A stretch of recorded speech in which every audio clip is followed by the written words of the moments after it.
আসসালামু আলাইকুম। আমাদের সবচেয়ে বহুল পরিচিত যে ওষুধ সিভিট, যেটা ফার্মেসিতে গেলে আমরা মজার ছলে বসে বসে খেয়ে থাকি, বা বাচ্চাদেরও নিয়ে যে আমরা বলি যে একটা সিভিট দেন, বাচ্চা খাবে। তো আমরা ওষুধ সম্পর্কে সবসময় সচেতন হই এবং ওষুধের নির্দেশনাগুলো জানার চেষ্টা করি। সিভিট মূলত অ্যাসকর্বিক অ্যাসিড। এটি অনেকগুলা কাজে আহ, খাওয়া হয়।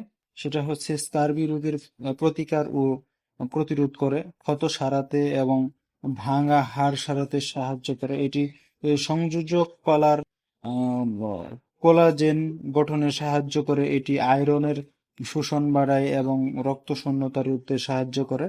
এটি অস্থি মজ্জাতে লোহিত কণিকা ও হিমোগ্লোবিনের উৎপাদনে সাহায্য করে, যে কোনো ধরনের ভাইরাস বা ব্যাকটেরিয়া সংক্রমণ থেকে রক্ষা করে এবং শরীরের রোগ প্রতিরোধ ক্ষমতা বাড়ায়। ঠান্ডাজনিত রোগের প্রতিকার ও প্রতিরোধ সাহায্য করে। সুস্থ সবল শিরা উপশিরা মাড়ি ও দাঁত গঠনের সাহায্য করে। তবে প্রত্যেক ওষুধই রেজিস্টার্ড ডাক্তারের পরামর্শ নিয়ে থাকবেন, শিশুদের নাগালে বাইরে রাখবেন। প্রত্যেক ওষুধেরই কোনো না কোনো পার্শ্ব প্রতিক্রিয়া থাকে, তো সেদিক থেকে খেয়াল রাখা উচিত।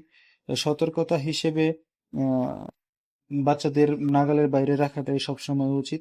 বাচ্চারা যাতে বেশি ওষুধ খেয়ে না ফেলে। বাচ্চাদের জন্য সিরাপ উপযোগী। তো আমরা ফার্মেসিতে যাই অপব্যবহারটা না করি, যে বাচ্চা খাবে একটা দুটো সিবিট যাতে না নেই আমরা। তার জন্য হচ্ছে বাচ্চাদের জন্য সিবিট সিরাপ পাওয়া যায়, সিরাপ খাওয়াতে পারেন। তো আসসালামু আলাইকুম।